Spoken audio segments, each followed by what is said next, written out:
हर हर महादेव बम बम भोले बाबा। कांवर उठा के चलला शिव के दीवाना, चलला शिव के दीवाना।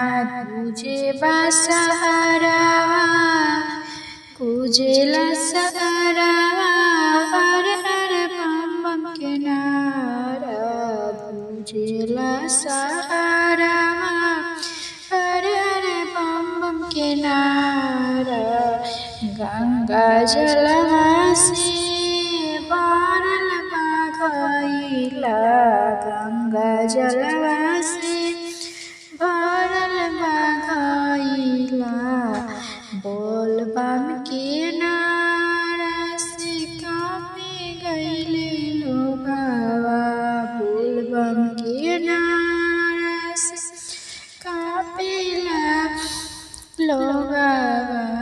भोले के नगरिया में बाजेला डमरू, भोले के नगरिया में बाजेला डमरू।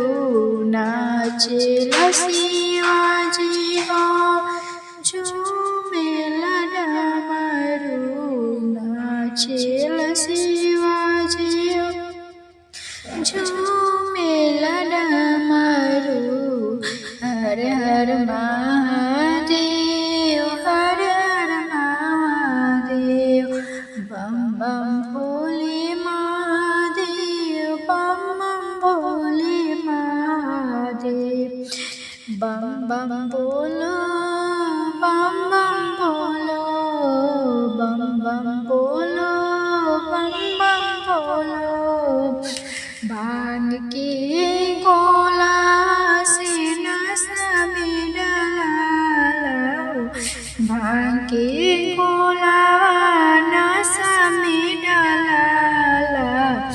बम बम बोलो, बम बम बोलो, बम बम बोलो, बोल बम बोल बम, बम बम बोलो। भोले बाबा की जयकार से बोल बम बोल बम। डमरू के डंका शिव के। चैनल को सब्सक्राइब कर लीजिएगा, कमेंट में हर हर महादेव जरूर लिखिएगा। तो मिलते हैं आप लोगों से नेक्स्ट ब्लॉग के साथ, तब तक के लिए धन्यवाद।